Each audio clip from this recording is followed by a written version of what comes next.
Come on, demons. Come on, demons.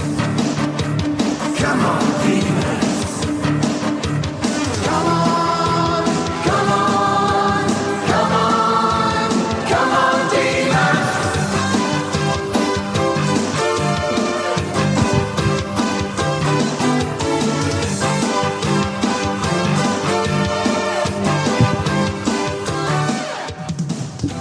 Good evening, Demon fans, and welcome back to the Demonland podcast. My name is Andy, and thank the cruel footy gods that this season is finally over. Bring on 2026. Joining me tonight to discuss another game where we snatched defeat from the jaws of victory is Bin Man. Good evening, Bin Man. Good evening, Andy. Good evening, Demonlanders. And it was as if that whole season, the 25 season, that game was a microcosm of everything of the whole season in one crappy 2 hours.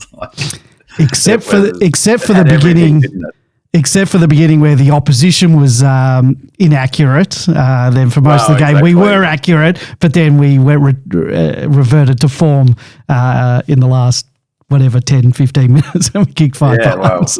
Well, I'll get into it a little bit, but I actually talk in a bit more detail, but I maintain I think we played much better against the Hawks. It was a much better standard.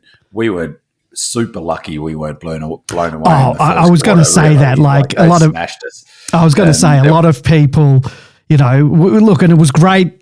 We were down and we sort of came back and we were ahead, but they really blew it. They should have blown us out of the park in the first quarter. Totally. They absolutely dominated, but they let the door open. We've done it to teams where we've left the door open and they've come and tough and they let us back in. Maybe we should have won, but that's part of what we're going to talk about is not being able to win those games. The thing is that they were the better team I thought it was actually a really pretty average game of footy and I thought they were average, and I'll get into that in a second as well. But the bottom line is, we're not a top 4 team. No. We're not a top 8 team, and a top 8 team. I don't think we're a bottom. I don't think we're a bottom 5 team either. But we'll unpack that a little bit. But 15 points up. Sparrow drops a mark that he really should have taken. He goes back and kicks that. We go to 21 points up. We still might have lost from there, but regardless of the fact that they really should have put us away in the first quarter. When we're on song, when we're in better shape, we win that game. You don't, exactly as you said, there's been plenty of examples of us being in with exactly the reverse situation where, the opposition has dominated. We've been lucky to win and we're in a position and we go on to win it. So, so it was a very disappointing night. And another game at the MCG, walk home from a 6-point or less loss. It's just been such a theme of the last 2 seasons, hasn't it? And I think there's been this against Collingwood. Collingwood have had a lot of close ones in recent years.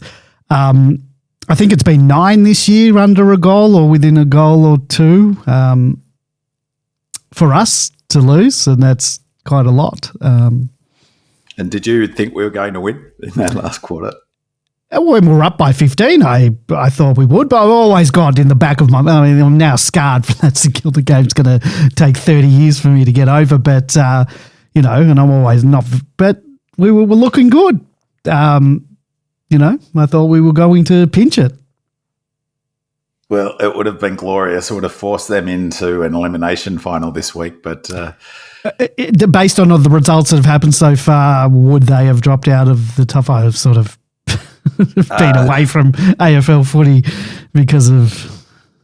I'm assuming that's the case. I don't actually... I'm just assuming that's the case, so I'll just have a quick look at the ladder.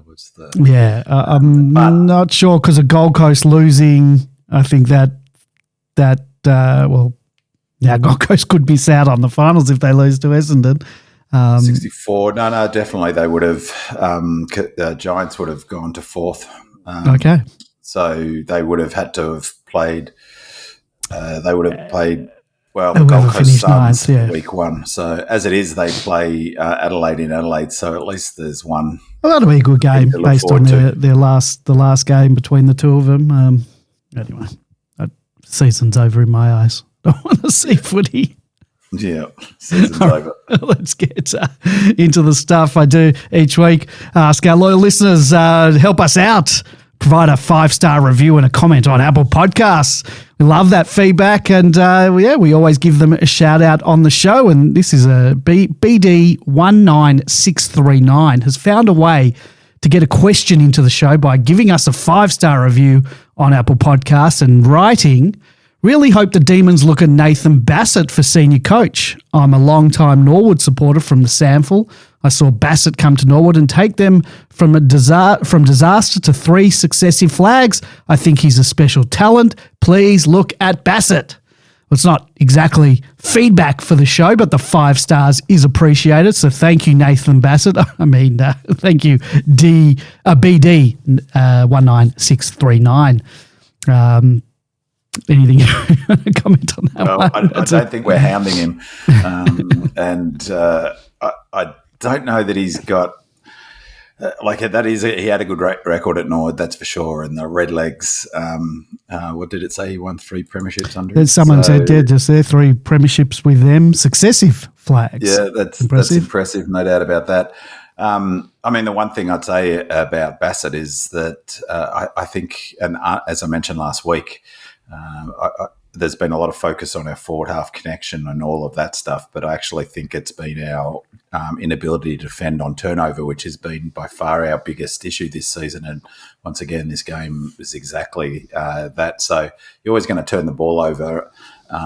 We turn it over a lot, but it's not a given that you turn it over, you get scored against. I watched the Dogs game, Freo, and in the first quarter, Bont was rolling down the wing. It was his first possession of the game, or his first meaningful possession. And I thought, here we go. He's going to, annoy me by hitting a lead-up target inside 50. And that's everything that we can't do, yada, yada, yada. And he coughed it straight up to an opponent. It was a good reminder that, even the very best players still go, at best by 75 or 80% by foot. So there's always going to be lots of turnovers in the game. We turn over way too often, but really the big issue for us is the inability or our struggles defending on turnover. And I think defensively, our defensive systems have been a bit all at sea this season, and both in the back 7 and our all-team defence. And he's our defensive coach, Bassett. So I don't know that that it is tricky. It obviously,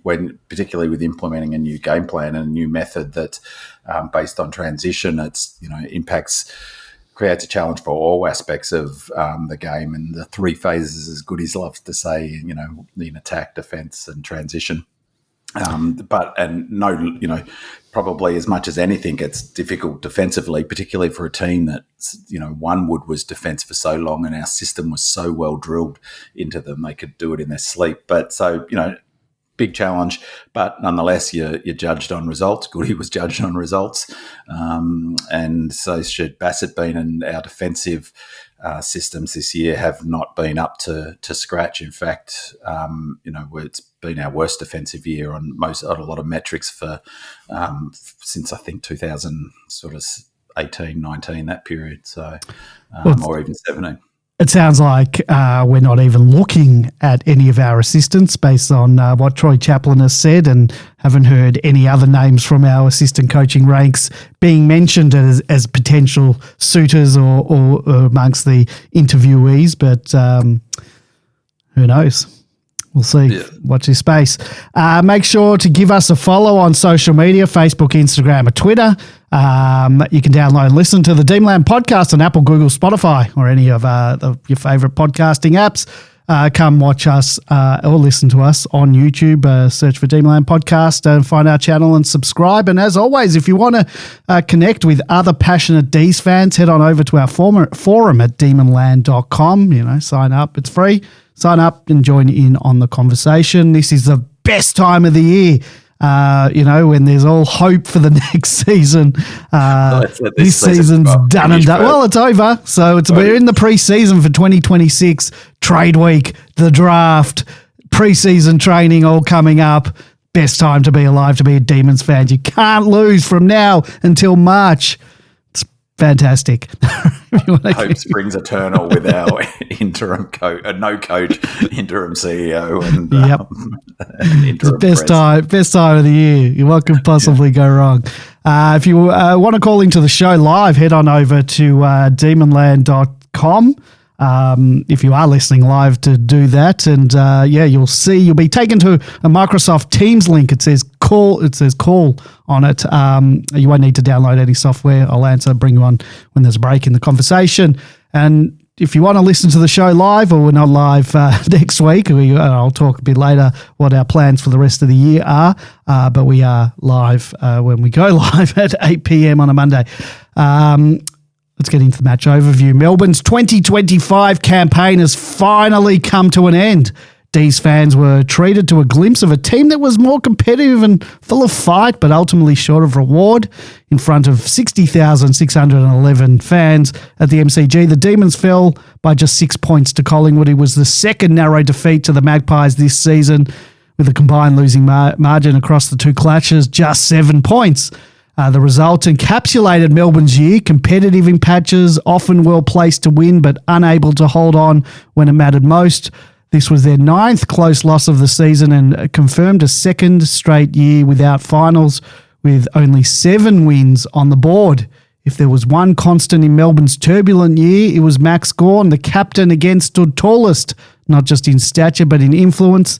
Against Darcy Cameron, he dominated the ruck duel, finishing with 22 disposals, 14 contested, 26 hitouts, 7 marks and 9 score involvement. His leadership was obvious, his work rate immense, and his All-Australian candidacy virtually sealed with another commanding display.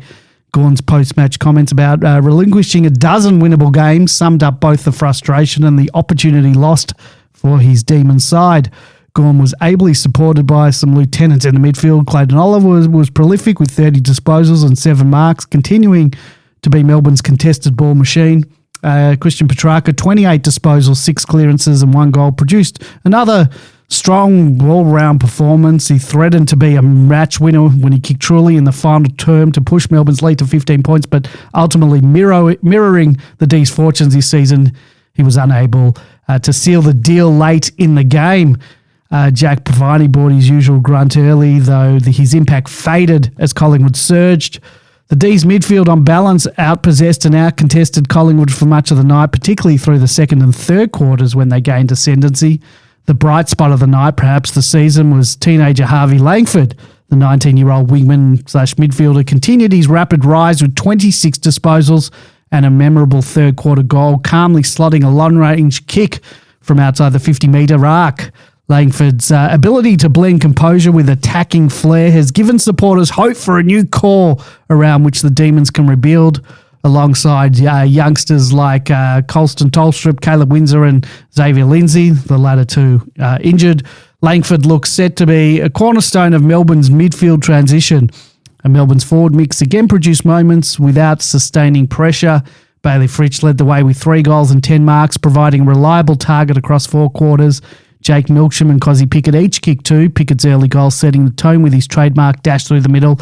However, outside of those goals, both were not very influential in the game. Christian Petrarca, Harrison Petty, Jacob Van Rooyen and Langford all added single goals.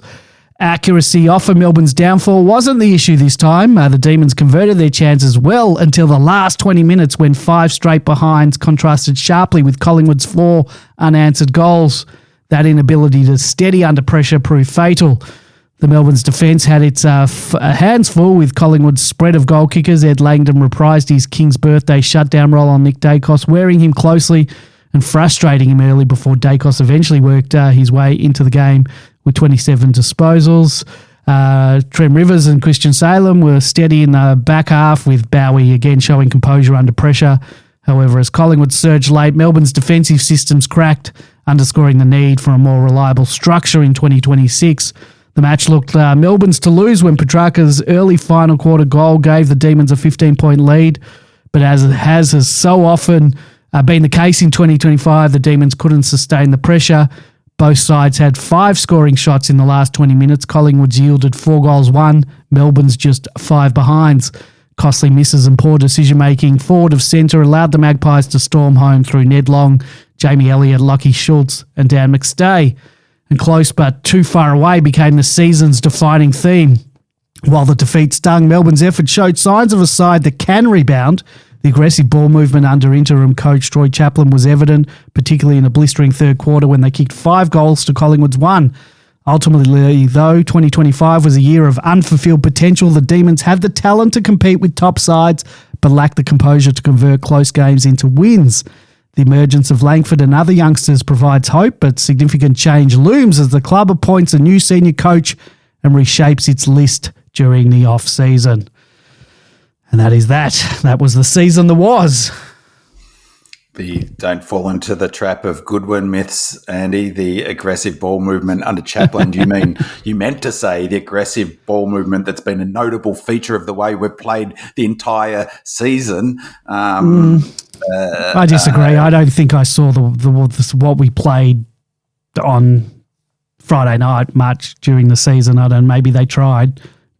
Well, we definitely look like we took the game on a lot more than we did under Goodwin's tenure in the last 2 years. Well, it's just not true, Andy. Just not true. My eyes don't deceive me, as the Pearl says. Tell you, and that might be the vibe tell you. But, particularly since the bye from round 10, onwards, the Ds, this is from an article that Titan Uranus posted from what went wrong for the AFL bottom team, and I'll dig into this in a bit when we do our season review. From round 10 onwards, Melbourne was one of the best punishment sides in the league, ranking 5th for interceptor score rate, exhibiting their ability to transition threateningly after forcing opposition turnovers. There were reason to be optimistic about the trajectory of their game style. So it's just... Yeah, but I saw that. The TV talked about that as well. One of the stats on one of the pre-game shows talked about that, about how we were well up there in the last... from the bye. But then they showed the defensive. Then they showed the defensive statistics, and they were terrible. Exactly. Yeah, exactly, which is my point that I was making before. So the D's 88.6 average points conceded was our worst output since 2019, while the opposition score per inside 50 against rate was 48%, our worst since 2016. Our pressure rating of just 175 was the worst output in a season on record. And so, that's my point about defensively. There's so much focus on our forward line and how we move the ball. It's just, it doesn't stand up to scrutiny, to be perfectly honest. Defensively is where we're struggled, in particular defending turnovers. Obviously, we need to reduce the amount of time that we turn the ball over. But as I said, you're always going to turn the ball over. The article notes that we improved our forward 50 connection after a really poor first month in that regards. From round 0 to 9, we were 16th for score per inside 50 rate, but after round 10, we climbed to 4th in the same metrics. So 4th in the AFL since round 10 for scores per inside 50. That's pretty efficient. For the years we've been talking about the inefficiency of our forward line. Well, we were the 4th in the AFL for the last half of the season. And the article notes suggesting the mid-season changes by Simon Goodwin were starting to pay dividend. Part of that rectified connection was their change to score rate, which went from 14th to 3rd in the second half of the season, 3rd in the AFL in that period. So, that's my point about the Goodwin myths. So we weren't more aggressive under Chaplin. We were no more aggressive under Chaplin than we were since the bye, and that's a point I've made in the last couple of weeks.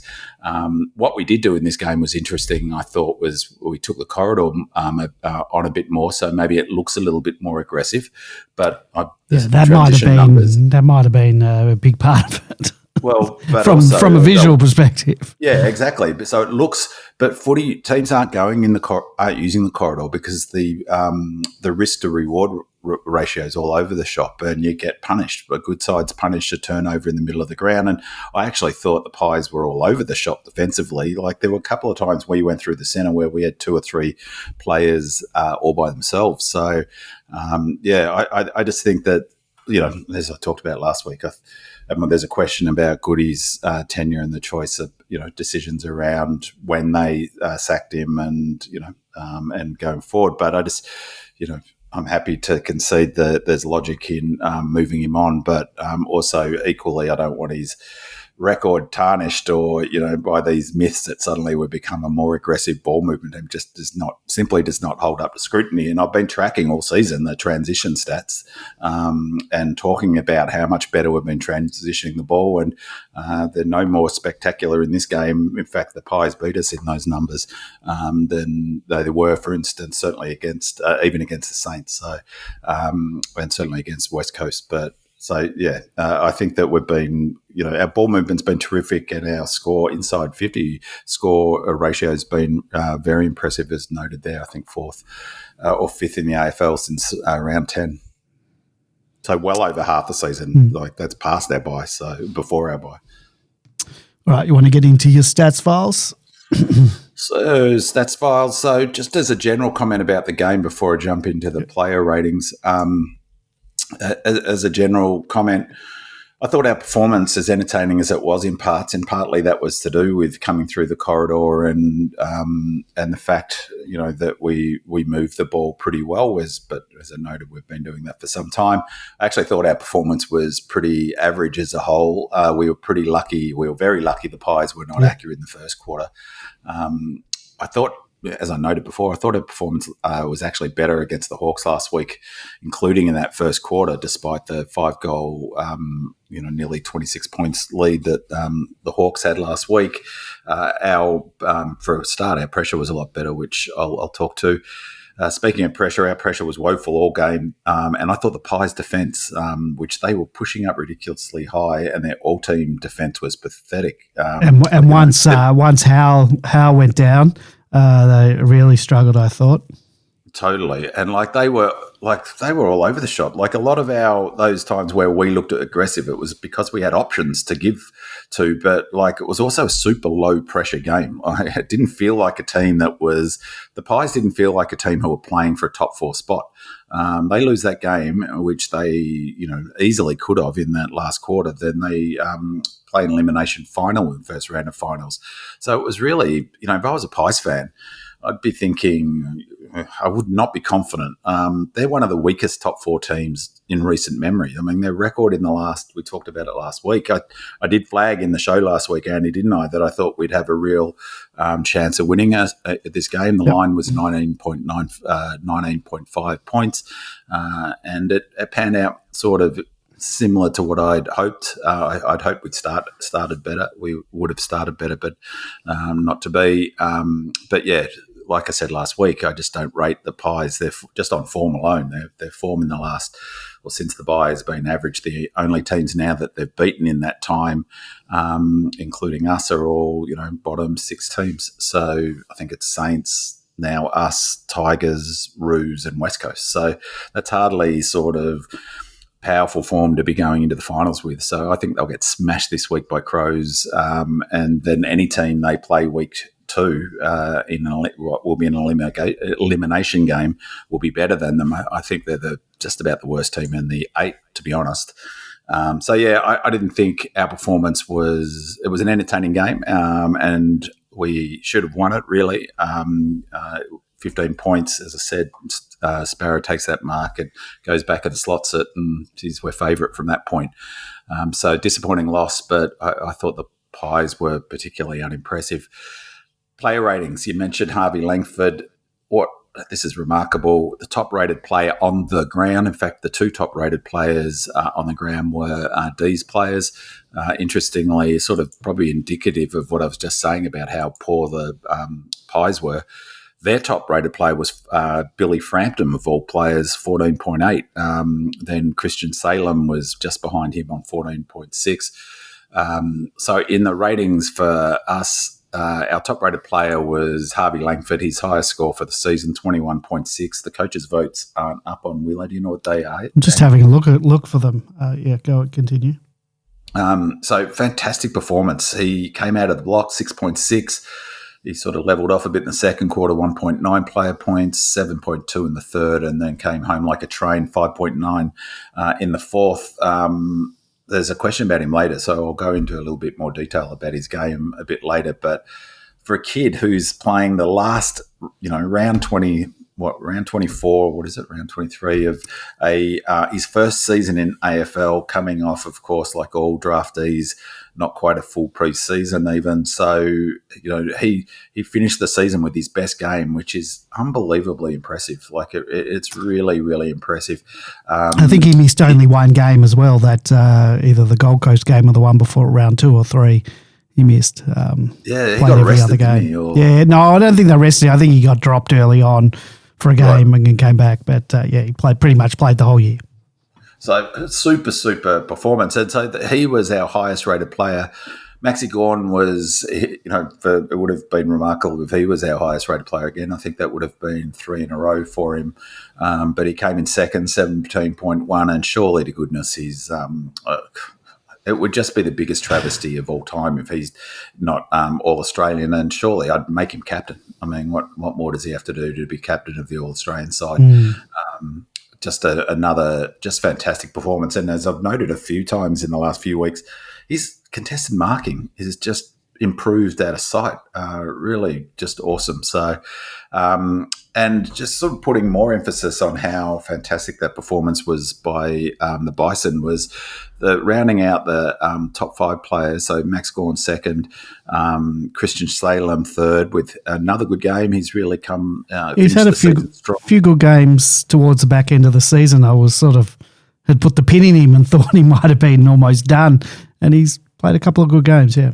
Yeah. So it very much has. So Jack Viney, another solid game as well, 12.4 player points, and then Christian Petrarca had a great last quarter, 5.1 player rating points, and 11.4 was his match total. So really, my point that I was saying is the top 5, 4 of the top 5 players were really, really experienced senior players in the sort of second half of their season, and that's what you'd expect at the very end of the season when your young players are tiring. So for Harvey Langford to be our top-rated player, and by some margin, so 21.6, and then there was a gap of 4.5 back to Maxi Gawn in second place, that's just one hell of an impressive performance. And that was off 74% game time. Really, really impressive. And as I've noted, he's not super quick by foot, but he's super quick by brain. And I think that goal that he kicked, he took the advantage, I think. Like, it was a mistake to take advantage up until the point which he slotted it from. How was that kick? It was from one step and right on the line of 50. That was just an amazing kick. By the way, the coaches' votes, the round 23-24 will not be released until the announcement of the winner, which will be made at the 2025 AFL Awards on Fox Footy on Thursday, the 28th of August. So, well, it'd be hard not to give him the 10 coaches' votes, to be honest, because, as I said, the actual, including Collingwood, the player ratings was Langford, Gawn, Billy Frampton, Salem, Braden Maynard, Pendlebury, Crisp, Jack Viney. So Gray will give Dacos 10. Well, he didn't even get Dacos. No, he'll still give him 10. He was like the 10th or 12th rated player on the ground with 10.8. Steve May only almost scored as much as in 10.7. So, yeah, like surely if he gets 3 points for that. And what did you think of that? I mean, it looked like he was tripped, but God, he carries on, doesn't he? He's an absolute carry-on. He's a brilliant footballer. Bit soft. I saw him once a few weeks ago. I don't know if it was in the Adelaide game. Someone gave him a bit of a push in the chest, and you would have thought he was impaled through his heart by a vampire hunter. Just come on, give me a break. So, just another, a couple of noticeable. Hold on for a minute. I'll just vamp. Sorry, we should have a cough button, shouldn't we, Andy? We should. Just a couple of notable other players. Harry Sharp, I mean, like, one of the ironies about Goodwin getting sacked is no one seems to be criticising Chaplin for his selection decisions. I've read a number of times on the on Demonland that, what is the club doing around selection? What is the club this? What is the call? 5 weeks ago, there were no changes, were there, this round? Well, no changes, and Yeah. that was on Chaplin. But just a reminder, the decision isn't on the coach by themselves. There's a committee. Of course, the coach would have the ultimate veto power, but I'm it's sure a if the coach collective wanted a decision. player in, the coach gets the player in or doesn't Yeah, want exactly. him. So, Exactly. So they could veto it. But the yeah. bottom line is Chaplin went in with an unchanged lineup, and there was heaps of criticism over it because a lot of people were saying how poor we were against the Hawks, and therefore you'd bring the changes. I read on Demon Lamb, or maybe just maybe, hear me out here, that, maybe Chaplin and the coaching panel actually thought, like I thought last week, that it was a pretty impressive performance against the Hawks in terms of effort and sticking with them and not getting blown away, notwithstanding the being beaten by 5 goals, and maybe that's the reason they didn't make many changes. And, lo and behold, we almost beat a top 4 team. So we've run 2 top 4 teams. I think we've played pretty well. As I said, I think we played better last week. But Harry Sharp, I just don't really understand, to be honest. If surely he's in the team, if you're going to be in there, he's got to be to use his running power. What's the point having him as sub and only having the running power in the last, because he's not got enough X factor or impact really to make him a sort of sub that's going to come on and really change the trajectory of the game. Surely you have him as a running player for the first 3 quarters and then bring a Colt on or something, or not have him in the same at all. The other one, Ed Langdon, again down near the bottom now. There should be at least noted that he was tagging Dacos, so that wouldn't help his scoring much, but nonetheless. But the other one was interesting. You mentioned Clayton Oliver having a great game, and there was a bit of talk about this on Demonland. He was our our 5th lowest rated player, behind Tom Sparrow, behind Melksham, Judd McVie, Jai Cully. So with only 4.4 player rating points. That surprises me. Yeah, because I've really thought Clary's played all right in the back part of the year. In fact, he came 5th in the Demonland Player of the Year award, if that's any indication. Yeah, look, I think he's had a solid season. He looks like he's getting in better condition. I think he's got a lot of upside. And I think that, look, I was talking about Track last week in terms of maybe there's some trade value for him, but I'd love for both of those players to remain. Obviously, I think Track could, find his mojo. He just needs to get his mojo back and, take the game apart and win us the game off his own boot like Ed Richards did the previous week. That's what we're really missing, because when Cos doesn't play that role, we really don't have anyone who's just saying, well, I'm not going to allow us to lose this game and I'm going to do what it takes to do something remarkable. And Track can get back there. I think he's just got to get out of his head a little bit. But just on Clayton Oliver, so for people who are not on Demonland and are listening, there's a thread each season called the Stats File thread, which has got the data that I'm looking at now, or that I sort of take bits of it. After each game, Willow ratings, it's from a huge shout out to Willow for doing that all season. It really is. I love it, both just because I'm interested in that data, but also it provides this info for me to reflect on for the show. So huge thanks. But Willow often will make some commentary when other people make comments about stats, and he did this week about that question about, well, why is Clayton Oliver, who looked to play pretty well, why was his rating so low? So just again, I said this a couple of weeks ago, but the short version of how those ratings are developed is a measurement of direct impact each player has on a game through each of their action or involvements. And that includes pressure that they're applying. So not just disposals and, kicks and marks and those sorts of things that either affect, so each action involvement that either affect the ball or ball carrier expressed as scoreboard impact. Actions that increase a player's team's chances of scoring next, example, taking possession, moving the ball forward, gives a positive rating, and actions that decrease those chances, example, turning it over, missing shots at goal, which is a big one, give negative ratings. The player rating each player gets at the end of the game, it's a sum total of each of those ratings for each of their involvements in the game.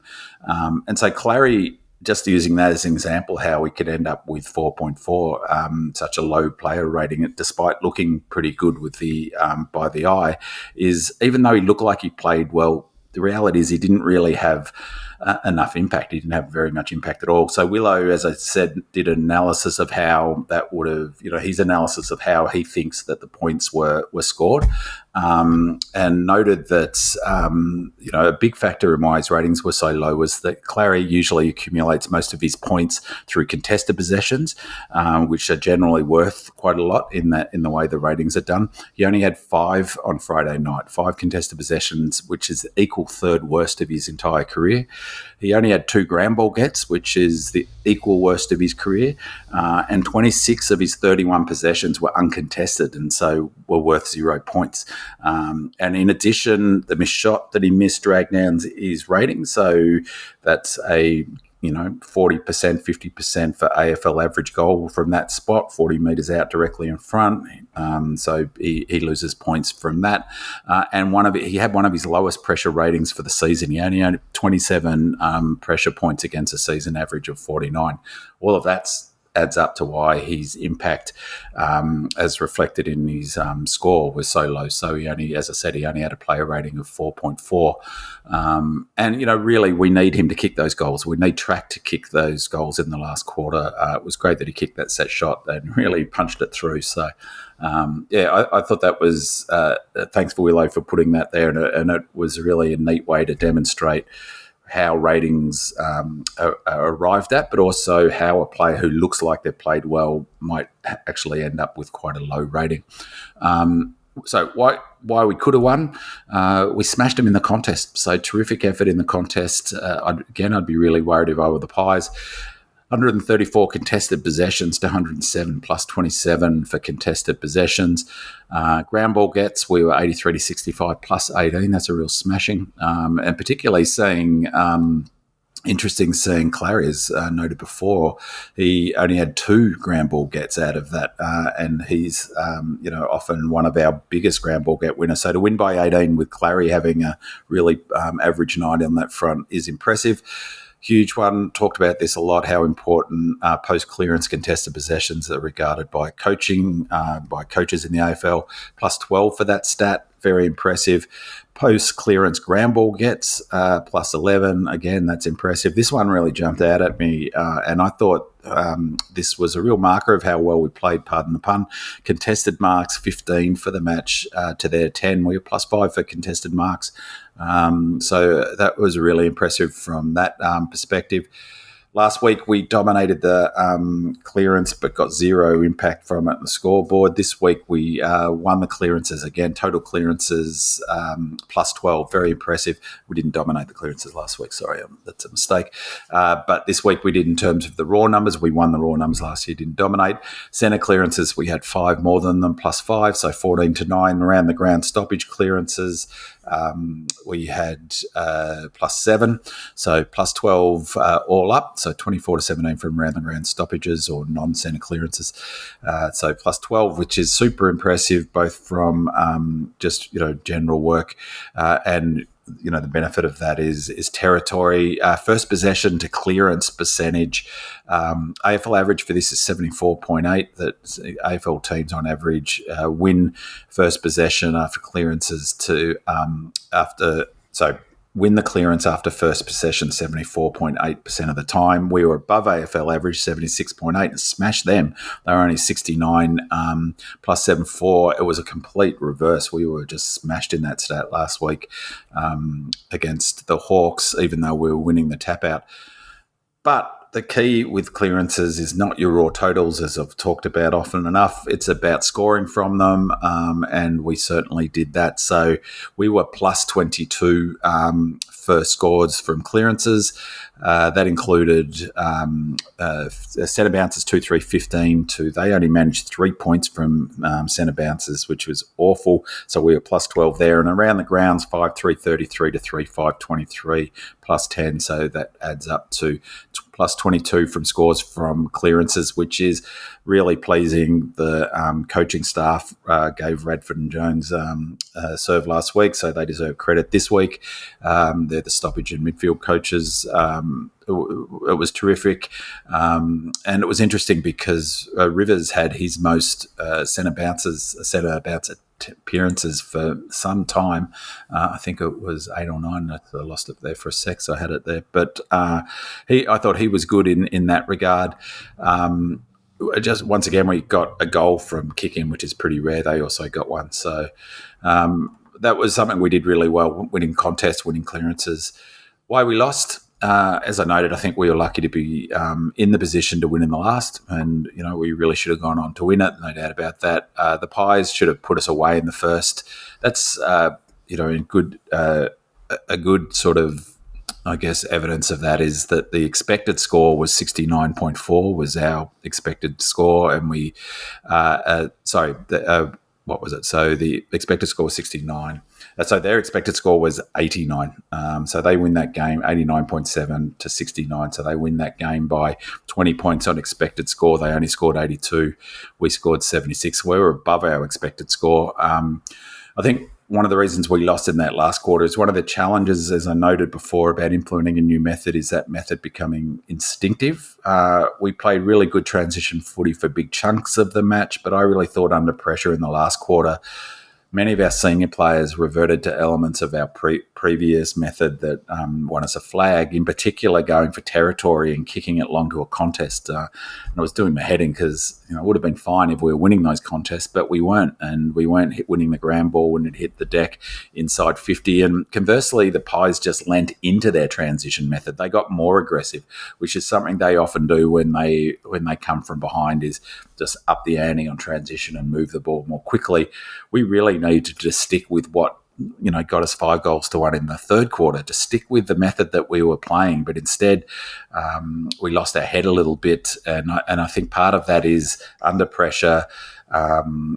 Reverting to what's worked, what's been instinctive previously. And again, we'll talk about this a bit later with a question about new coach, but I wonder whether resetting a new voice might help players, particularly senior players, to break that tendency to revert to the down-the-line territory-based method when we're under pressure. That to me has been a big factor in how many last quarters we've not won, gone on to win when we've been in good position to win. And as we touched on, I think the last quarter also exposed, all the issues we've had all season. Poor fitness. I just don't think we've ever been collectively poor decision making, poor skills, and a level of panicking / you could call that choking, and all of those four things. I think, and there's another question about this later, but it's really important to note, I think, that those things, poor decision making, poor skills, and panicking, are all impacted by poor fitness. And I think also, as I noted, outside of COS, we at the moment, we don't have a gun who impacts the scoreboard when a clutch goal is needed, or just plays like a burst of sustained excellence that creates goals like Ed Richard did against us in the last quarter.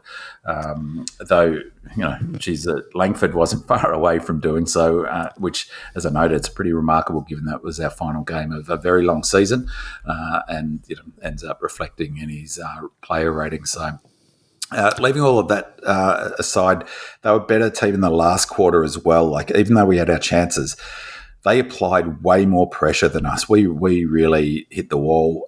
We only, in the back half of the in that quarter, I can't remember, I was watching it, whether I put it up, but in that quarter we were 168 to their 191. So we were negative 23 for pressure ratings.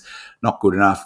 Ironically, and this really speaks to what I said before about the Pies really sort of limp pressure, we only applied 140 pressure points in the third quarter, which I suspect would be our second or third lowest rated quarter for the entire season. So 140 to 165 in that quarter, really low pressure quarter, which is what I was talking about with how many free players we had. Would really worry me if I was a Pies fan. That's just not AFL standard. So 140 in that quarter. We opened with 155 to 162, -7 in the first quarter. Our biggest quarter was 169 in the second. We were plus 16 in the second quarter. For the match, 159 pressure ratings to their 168. not good enough, really. That 168, I feel like, reflects our fitness issue to a large degree. Remarkable too, given our contested numbers were so high, or our comparative contested numbers. Match, so therefore, was 159 and 168. Just as a comparison, that was way down from last week. 180 is considered AFL average for pressure. You won't get any finals probably that drop below 180. We were average 180 for last week. 181 for the Hawks game last week. So 22 points less pressure rating against the Pies than against the Hawks. But again, really, the key reason we lost, it's the same all season. If there's the number one issue that I'd be pointing to, it's not forward-half connection. Again, that's all Goodwin myths. It's too many points on turnover.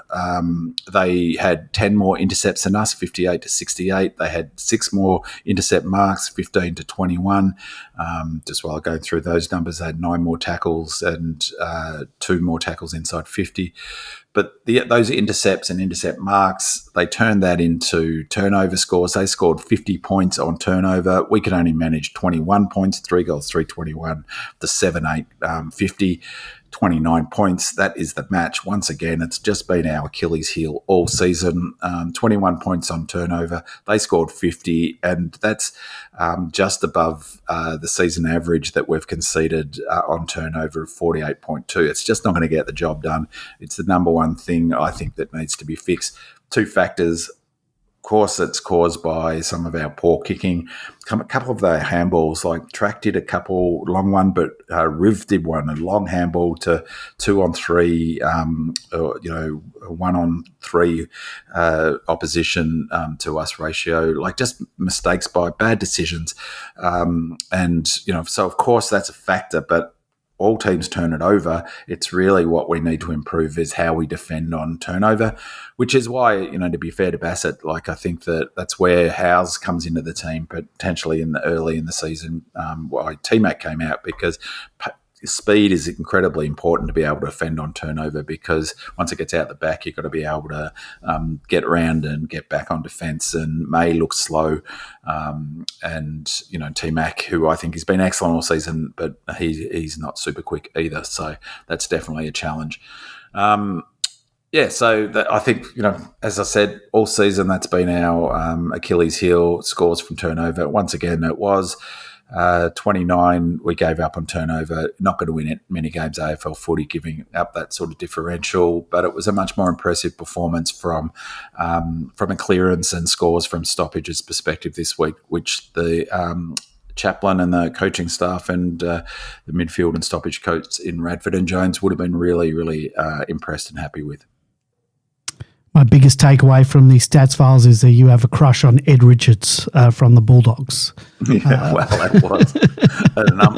He won it in the game of footy, didn't he? Yes. The best, I watched the Freo game. Sarong won them the game of the footy. Yeah. That game of the footy. Sarong just went, he just went up a level. And, your best, every team's got A-graders, best, your best players. And, Clary's had a pretty good season, and I think Track's had a pretty good season too, but we need, outside of Cos, when he's down, we just don't seem to have other players who are just having that really killer impact on the game. And, just saying, I'm not going to allow us to lose this game of footy. What do you make of Cos in the last couple of weeks? I don't know if it's been since he signed or since Goodwin got the axe, but he just doesn't seem his normal self. That he's had a brilliant year up until the last 5 weeks, 6 weeks. Really the last 3 weeks. He was pretty good against the Eagles. And what do you doing my head in a bit, those little dinky kicks. Oh, he can't do it. He just can't. I don't know. What's happened? Could he ever do those? I don't know, but don't do them. Just don't do them. And they look, just the way they look, like it, just, again, all teams turn it over. He can't be doing that. I'm sorry. No. Either got to practice it and perfect it, or just don't do it. Yeah.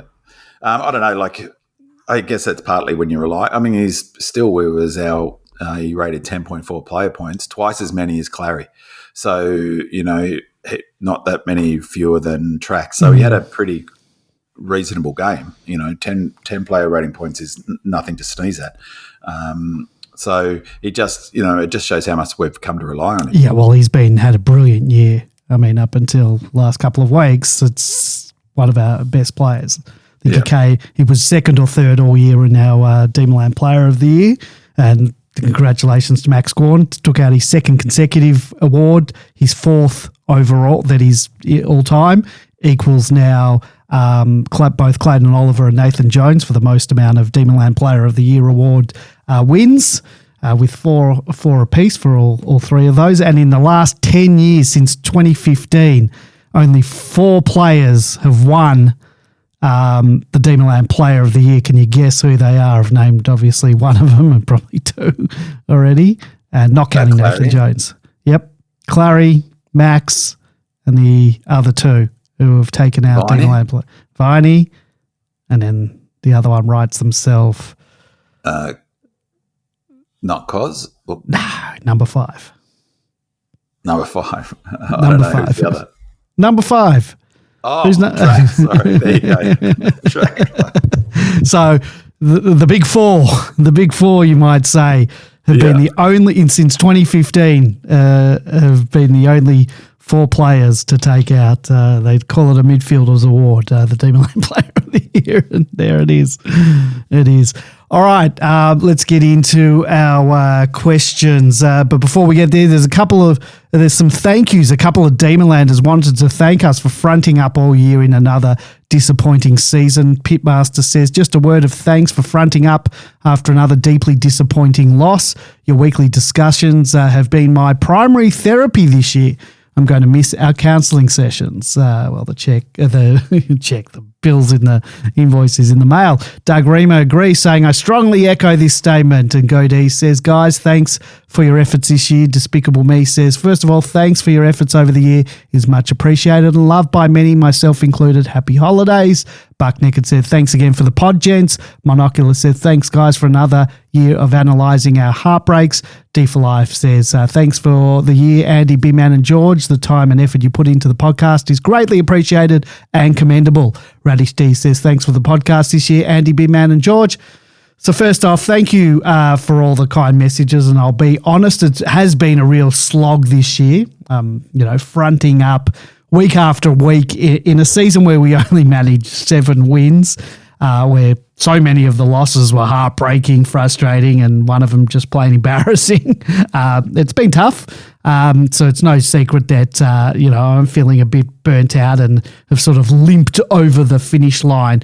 And that's why it means so much to receive the feedback and to know that what we're doing here is helping others. And at the very least, this podcast, Demonland as a whole, I guess, provides a bit of therapy, for myself included, and a reminder to all of us demon tragics that we're not suffering through this in isolation. What do they say? Misery loves company. I also want to give a big thank you to everyone who has contributed to the show throughout the year, and I mention it every week, but I can't overstate how much that input means. It's what makes this podcast unique, the question and answer and comment format. And it's not just the 3 of us banging on about it. It is a conversation between all of us and the Demonland community. Without your voices and perspectives, it's simply not the same show. And to all, I just want to say thank you to all of our loyal listeners who tune in, week out. And I know how hard it is to relive the pain just a few days after a crushing loss. It's been a lot of them this year, and sadly, we haven't had too many wins to celebrate, and those moments of joy have been rare, and you've stuck with us, and that loyalty is something that we don't take for granted. And I especially want to thank my co-hosts, B-Man and George. The truth is that the 2 of you are the backbone of this podcast. You bring that analytical lens and a depth of football knowledge that balances out my probably more emotional roller coaster. I'm prone to ranting and raving about sacking everyone, and you 2 are able to cut through that with clarity and perspective. And George is going to be back later in the year, and I know listeners are looking forward to that as much as I am. And looking ahead, it isn't quite goodbye. We'll be back to do a proper season wrap-up, and of course we'll dissect the trade period and the appointment of a new coach and whatever other big changes come our way, and we'll do a bit of discussion of later in the year of the AFLW season and hopefully about Casey's fortunes and how that pans out. There'll be plenty of to unpack, and we'll be right here to do it with you. So once again, on behalf of all of us, thank you for listening, for contributing, and for being part of this community this year. It's been a hard year, but having all of you alongside of us virtually has made it just that little bit easier. Big man? I totally echo all of those comments, Andy. I think it's amazing that I find it amazing every week that people are listening to us talking about footy or me talking about footy and interrupting you. And that's all right.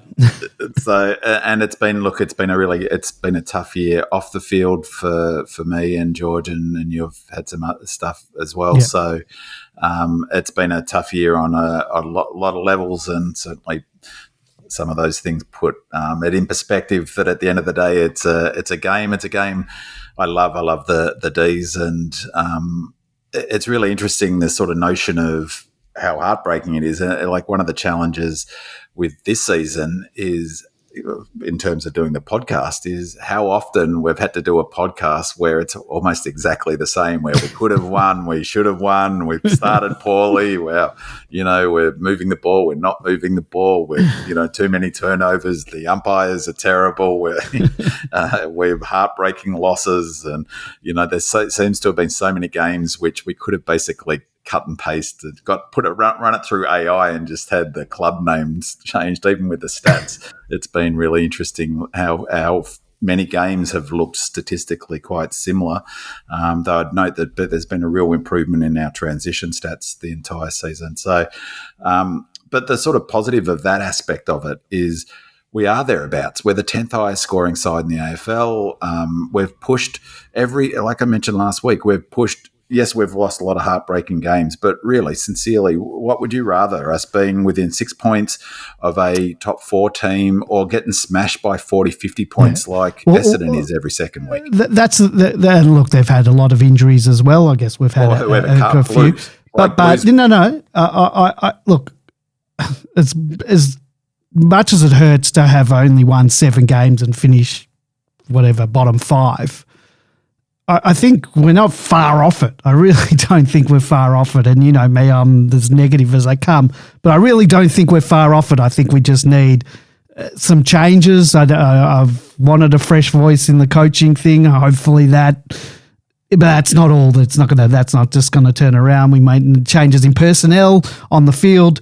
Hopefully a new coach can attract someone that wants to come here and is a senior A grade, B grade, between A and B grade footballer.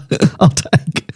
Yeah, well, I mean, that's really that could be all that takes. 9. What did you say? 9 games under. I think there's 9 points. close games. I don't know what they closest category, but yeah, it was something like 9. So 9 goals within a goal, within a goal. A goal or thereabouts. Yeah. Perspective is a really and good we haven't thing. been thrashed. Yeah. We have made there's whole seasons. Like I remember, was it 78? I can't remember. There's whole seasons where we're lucky to win a game of footy. And whilst it's heartbreaking to lose so many games under a goal or, a goal or under, as I said, there's whole seasons of footy where, to win 6 or 7 games and push finals teams to the edge would be considered success. In fact, I'd say 80% of the season since, I've been watching footy since the mid 70s, would fall into that category. So, I think. Don't get me wrong. I'm not happy about the year, but I'm just saying we're not exactly. a basket case yet. I know off the field and maybe in the admin part of the club, it's about, and hopefully they can sort that out. But yeah, hopefully we're an attractive prospect for someone to come in and. And just back to, I totally echo what you're saying. I'd really like to thank all the listeners, and it's great that there are people who are listening to the show, and also really thank all of the people who put questions in the podcast thread each week. It's really great, actually. It provides an automatic structure, and it's really helpful for me because I read all of them as they're sort of being written, and I'm thinking about them, and so I'm ready to roll when the show comes around. Yeah, the reason that I sort of did that, because gets about, what are we going to talk about, this and this. So I thought, all right, let's open it up to what do people want to talk about. And obviously there's a lot of repetition and it's a bit of chopping and changing I have to do with it, but it gives us a bit of a structure to work with and take the temperature of the room and see what people want to talk about. Yeah, and that gives me an opportunity to say #Goodwin myths. Okay, no, this is the last year you can say that. Next year it's going to be Buckley myth. Okay. I don't even know if it's going to be Buckley. All right, let's get into the next one. Lazy writes, and there's got a lot of, this is about mental toughness, skills, and learning how to win. A lot of people had lots of things to say about this. So Lazy writes, what does forgetting how to win even mean? These guys train all year, and we can talk about how the game style has started to take shape, but when the pressure ramps up, they revert to old habits. Perhaps change is what is needed. Supreme Demon says, we definitely need to look at fixing our issues with mental toughness. We are still soft as butter when it comes to our psychological fortitude, at least in my opinion. We basically censored the bed when the pressure is on in close games, and that is unacceptable.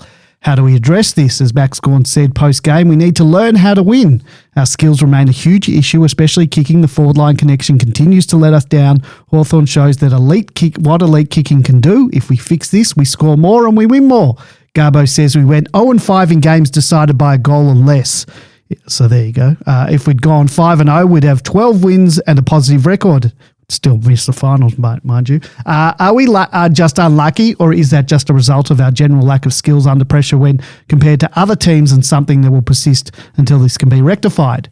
Godey says something snapped in 2022. In 2021, we strangled teams, but since then we can't finish them off. Is it tactics, poor coaching, and poor on-field leadership, or psychology of the playing list? If the new coaches can solve this, we rise quickly. Monocular said, we used to kill games in 2021. Now we can't hold leads. Is it self-belief, leadership, or stale coaching messages? Pitmaster says that was a game lost not by a lack of fitness, but by a lack of composure. Gawn, Shank, Trax, Miss, and others in the last.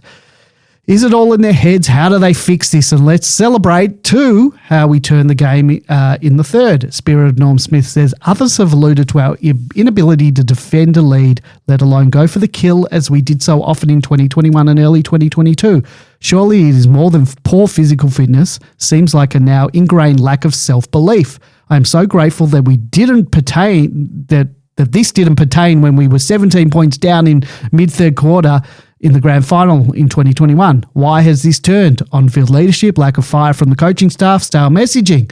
The third quarter was electric. Cozzy, Magic, Langford, Fritsch, Melksham, Clary. Why can't we sustain that in the last? Key turnovers and missed set shots continue to kill us in big moments. Why can't we execute basic skills under pressure? Buck Naked says, third quarters have been awesome for the past few weeks, but then we drop right off. Why can't we adjust quicker during the game? Why can't we keep it up in the last? Is dropping off the opposition working us out, or us not adjusting to the game again? Does this suggest a key fix for 2026? D for Life says, too often in the last two seasons, poor decision-making costs us late in games. Skills when it counts went missing. And Radish D says, it feels to me like a lot of games this year, rather than the learning how to win thing, it's a setup problem. When the opposition goes direct, especially from kick-ins, with the game on the line, there is always space in the middle of the ground. Friday night seemed to me like another one of those games. In the last quarter, there was always space in the centre for the Pies to move the ball easily. This strategy has also worked from the get-go, which explains our horrible first quarters this year. So my guess is the structure of the all-team defence is just leaving too much space in the middle, and we're not able to either congest the centre or turn the ball over and score easy goals. Is that how you see these close games too? The optimistic thing here is that those issues could be fixed with a relatively small structural or personnel change, and the impacts would be doubled. We concede fewer easy goals through the middle and score more of our own, a potential 12-point turnaround. Yes, this year has been disappointing, but I don't think we're far off the top teams as many think. So, Ben, man, a lot of people questioning our mental toughness and whether the team has forgotten how to win. We've lost every close one this year, often crumbling in the moments that matter. Do you think this is more psychology and belief, or is it actually about structure and execution under pressure? And most importantly, can we fix it? We're just taking that Radish D's comment last. I think that's really interesting. I hadn't sort of noticed that in terms of structure in the last quarter, but that's how it looked. And I sort of noted that before. The Pies, that's what they do when they're down, is that they get more aggressive. That's their strategy. And it makes sense because you've got to score to draw it in. But we didn't manage that particularly well in terms of, it seemed inevitable. Like watching, I knew that they were going to do it, and they started doing it. Teams aren't really using, as I said, they're not using the corridor as often as they were last year because it's just too high risk. The risk rewards all over the shop on it. So, but they did in this game, and we didn't defend as well as we might. And I touched on that as well, as I think that we're really struggling to defend turnover. But going back to Pitmaster's comment, that game was lost not by lack of fitness, by lack of composure. I just say, look, it's important that there's nuance. So I'll put an asterisk on this comment because, I don't like the sort of notion that it's binary, but I think that the biggest issue and the biggest reason for our inability to close out games is simple, is we're not fit enough. I'm not saying it's the only reason. I'm not saying that there's not other factors. I'm not denying that, the psychology is definitely a factor. We're choked in some big moments. There's no doubt about that. I take Radish D's comment. That's, a good one in terms of perhaps there's some structural things that we're not doing well. But the reality is simple, is that our record in the last quarter is absolutely appalling. I'm not sure what it is in terms of AFL where it sits, but I would not be shocked if we're down in the bottom 2 or 3 teams of scores in last quarter.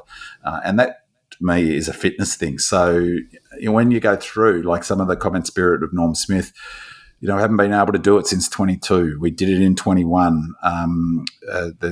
Goes back to, we used to monocular points, notes. We used to kill games in 21. Now we can't hold lead. Is it self-leadership or stale coaching? Something snapped in 22. In 21, we strangled teams, but since then we can't finish it off. Godey says Garbo, or notes the 0-5. What's the thing that's different? We were the fittest team in the AFL in 21. No one could run out games better than us. We were by far the fittest teams. That's why we had such an impressive last quarter record. Collingwood were the fittest team in 23, almost no question about it. Everyone acknowledged it, and their record in last quarters was phenomenal, and it's completely dropped off now. So I haven't got the numbers at hand, but they went something like 11 games or 12 games decided under a goal or less. They won 10 or something of them in McRae's first 2 seasons, something nuts like that. Yeah, they had some it was even more than that. I think over McRae's time, it's like 20 games or something. Yeah, and that's fitness, not entirely. It's not all fitness. I'm not saying so. That's what I'd sort of beware the black and white, the tendency to not be nuanced about it.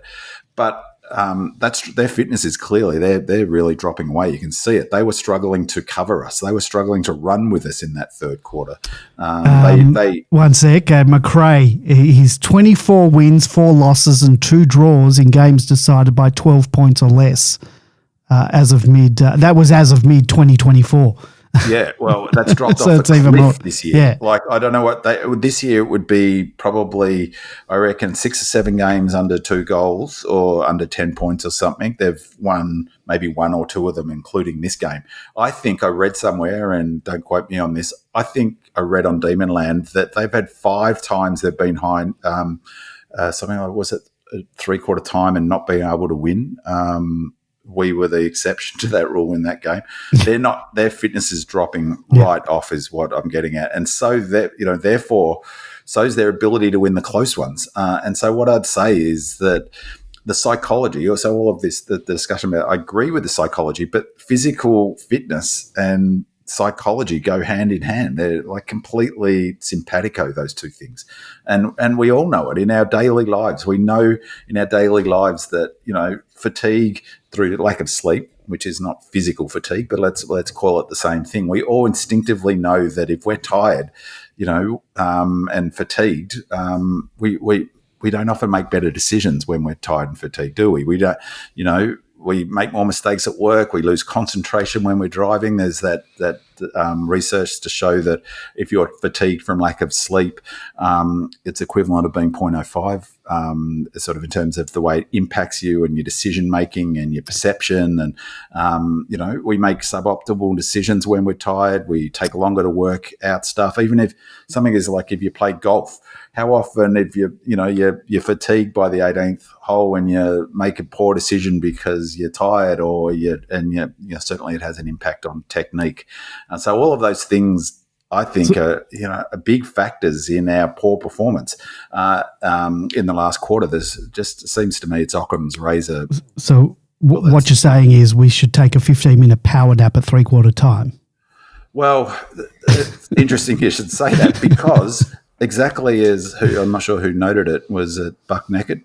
3/4 have been awesome for the past few weeks, and then we drop right off. Well, what happens right before third quarter? We have our longest break. We have our halftime break. So again, I think that it's not as simple as get fitter and then that won't be an issue, but it's clearly a big factor. It's clearly a big factor. But it's also parlayed, I think, into, they, like I said before, I think a huge factor is under pressure in the last quarter with the impact of fatigue, they're making poor decisions. They're bombing along when, we got the lead because we were giving the first give and we were running with the ball when we were looking to spread and we were making good decisions with ball in hand. In the last quarter, it looked like from about the 20-minute mark, it looked like they were playing as if there was only 90 seconds left in the game. I just was watching it saying, just calm down and just slow things down, take some chances, wait for a lead up, pass. They stopped leading, they went down the long line. There was, I don't know how many, there must have been 4 or 5 long kicks into a crowded forward line in that last 90 seconds. I still thought, hoping for the miracle mark or spill, it's not going to happen. So play smarter. So that's definitely a factor. Fatigue plays into decision making. We'll talk about this in a second with Whispering Jack's question, but I think that is one of the benefits of changing the coach, because it allows a psychological reset. I think that we need that. There's definitely, you can see it. You can see they've got into a position psychologically where they're afraid of losing. And Collingwood under McRae have been brilliant at, when they're in a position of being down, they go harder. And I don't know if you noticed in the game or felt like it, but it felt like 10 minutes into the last quarter, we're already looking to take time off the clock. We're already looking to suck minutes out of the clock. Okay, come on, there's another 20 minutes of football. Get another 2 goals and we win this game. We pushed hard in that first part of the quarter, but we really fell away. And as I said, our pressure rating in the last quarter was only 161. That is just simply not going to get the job done. So if you want to point to something, that was our, the pressure rating is a very good indicator of effort, because of how you accrue points.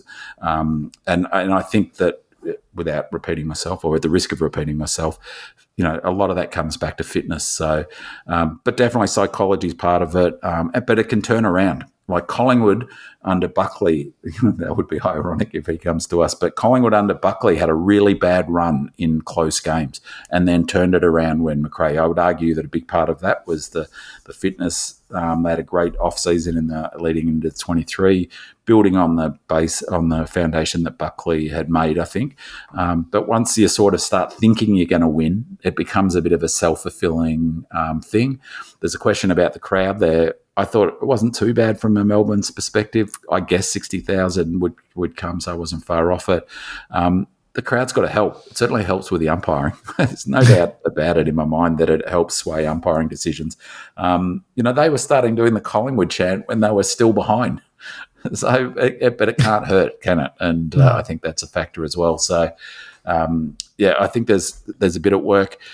the big thing is obviously our skills. I also mentioned that you really need your X factor players to stand up in that moment and kick the impossible goal and put the team on their back.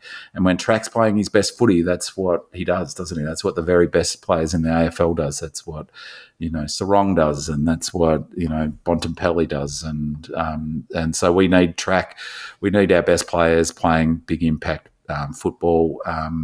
But yeah, again, is it better to be close and not winning than getting blown out by 30, 40 points? I think it's as hard as it is, it's better to lose 5 goals under 6 points than 5 goals under, get smashed 5 goals by 70 points. Sorry, 5 games by 70 points, I should say. Well, that's true. Despicable Me says, I'd like the panel to discuss the Rising Star Award. Once again, Langford put in a great game for us, but remains an outsider to win the award. The main 3 everyone is talking about are Reid from Freo, Curtin from Adelaide, and Ashcroft from Brisbane. Who do you guys think will win the award? Who do you guys think should win the award? And long term, say in 3 years barring injury, who do you think will be viewed as the best of the draft of 25? Spear of Norm Smith says Harvey Langford will be a star. Such composure, one grab footy, that goal, wow, right on 50 and off one step, bang. And the kick from Melksham to Cozzy for our first goal, easily kicked it 60 metres dead straight. Monocular says Langford has been an amazing pickup, in my opinion, as good as Clary's debut season, and seems to have superior skills and presence of mind already. There's no doubt Harvey, the Bison Langford, has been one of the real bright spots in what's been a pretty grim season. Week in, week out, he just keeps stepping up, showing a lot of composure well beyond his years, and he's already looking like he belongs at the level. He's definitely going to be right up there in the rising star conversation. Whether he actually wins, I guess it's anyone's guess. Our win-loss record probably won't do him any favours, though hopefully something like that's not the be-all and end-all for the judges. Other lowly team players with, they played in lowly ranked teams have won before.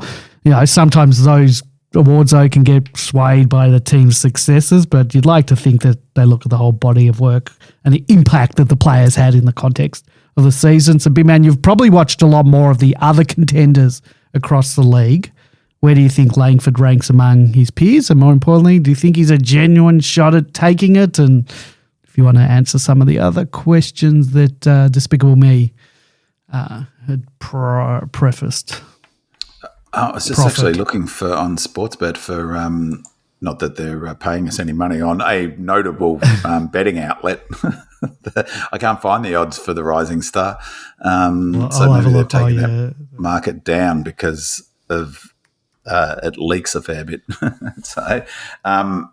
But he wasn't. Last time I looked, he was third favourite or something at $10. So I haven't watched nearly as much football this year as I have in previous seasons, and so I don't, to be honest, have a good handle on how I'd rate him against the others. Reid looks classy in what I have seen. He was certainly impactful on the weekend.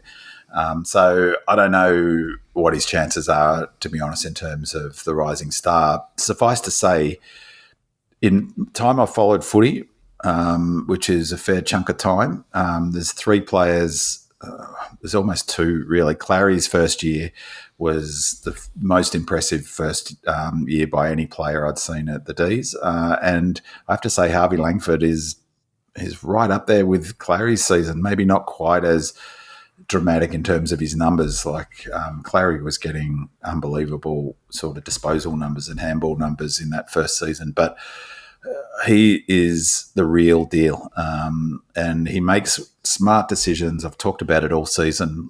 He's quick the way he thinks about it. He's impactful. He appears to me a natural leader. As my mate said at the footy on Friday, he is obviously someone, given the fact, as I mentioned, that he's played his best game of the season in the last game of his season, which is remarkable for a young fella. He must have been preparing his body, for be AFL ready for a long time. So another pre-season under his belt. He's going to be taller, bigger and stronger than Bontempelli. He's got all of the tools. He's going to be a marking threat up forward. one of the things I love about his kicking is he gets good depth off one kick. He's got that ability which I rate so highly, and it frustrates me so few D's players have, of kicking the ball to the forward's advantage rather than the defender's advantage. He gets super depth with his kicks, and he wants to put himself in the game. In this game, 21.6 player rating points, as I've noted a number of times. 20 is considered an elite game of footy.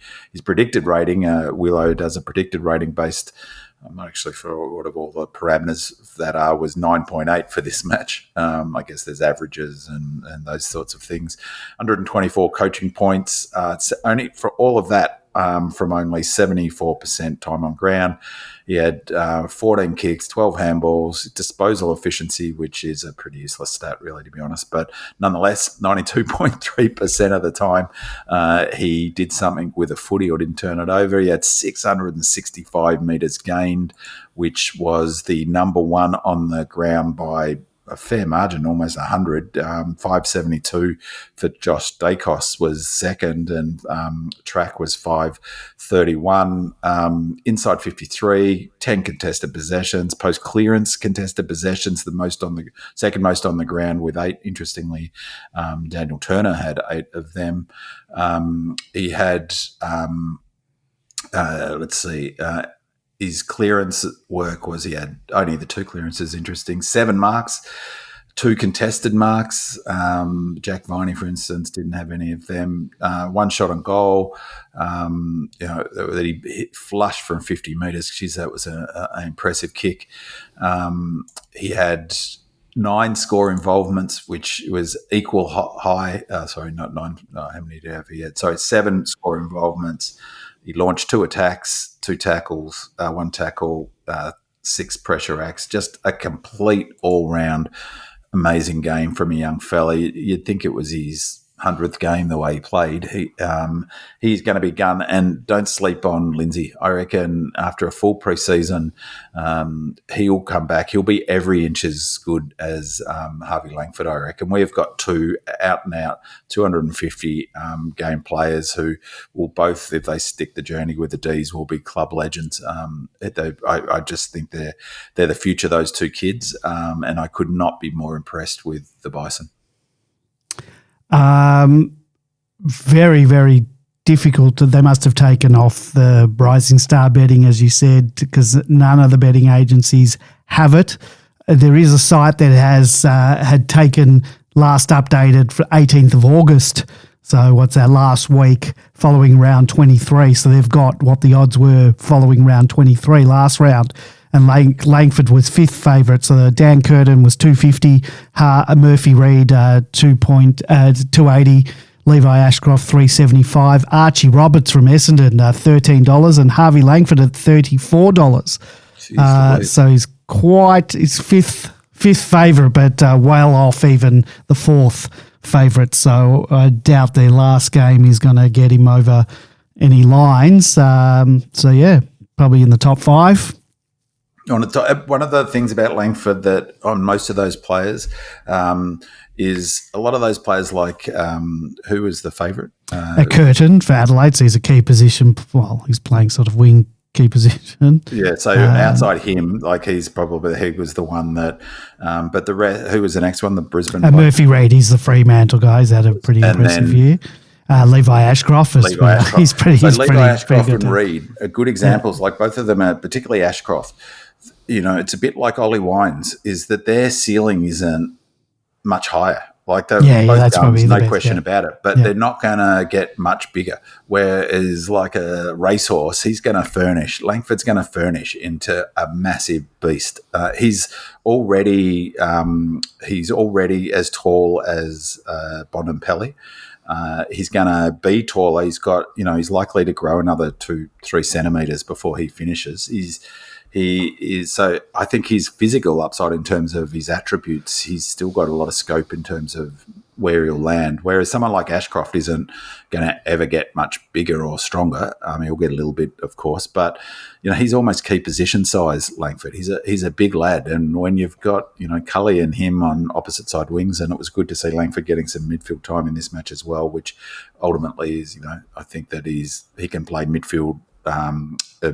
In and under midfield, he can also play wing. He's going to get bigger. He's going to be stronger. I just watch out after a full preseason. I just fingers crossed both him and Lindsay don't get injured. After another preseason, we'll see something super special from both of those players. I have just no doubt about it.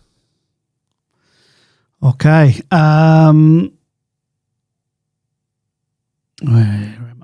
Sorry.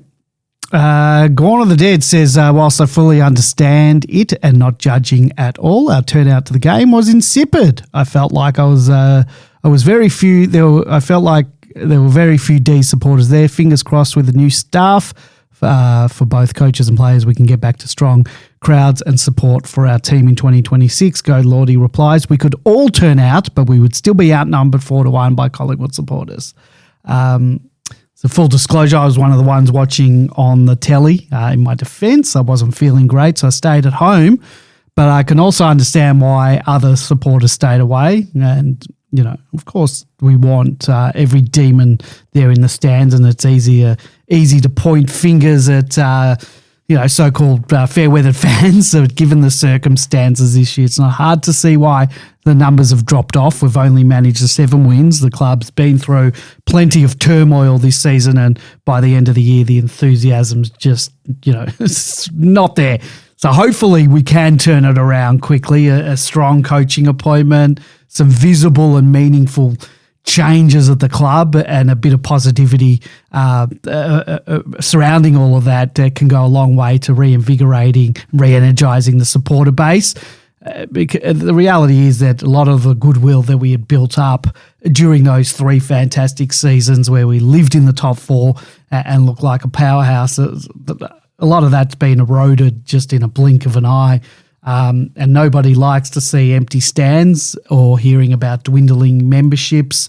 But at the same time, loyalty has to be earned. And the last couple of years have shown that when we put the few years before the last 2 years have shown that when we put an exciting product on the park, the supporters do turn up in droves, memberships boom, and we got to, what did we get to, 70, 75,000.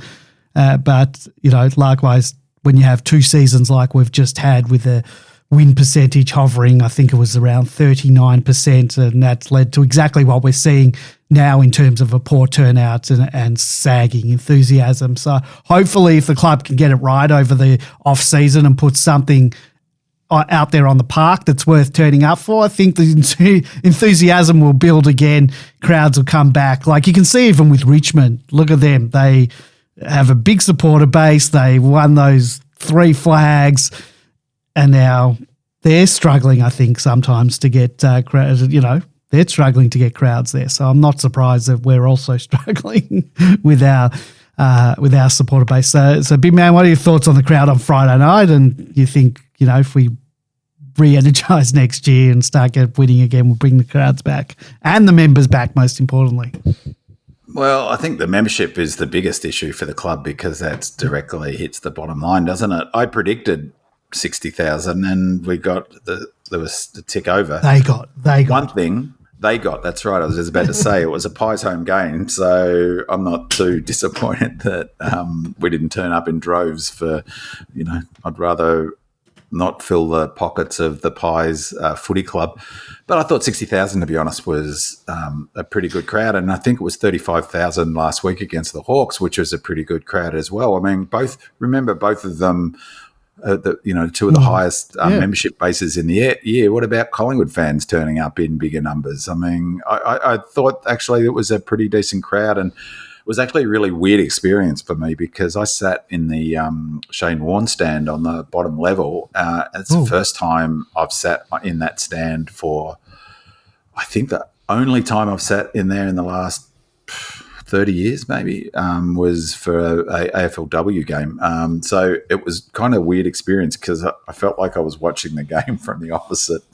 It was everything turned around. I almost, it's walking to the city. I almost walked to Richmond. So it was kind of strange. So, but it was in a big Collingwood area. I was surrounded by Collingwood fans who I have to say were pretty reasonable. I didn't have any problems with the Collingwood fan. In fact, the lovely lady was sitting next to me.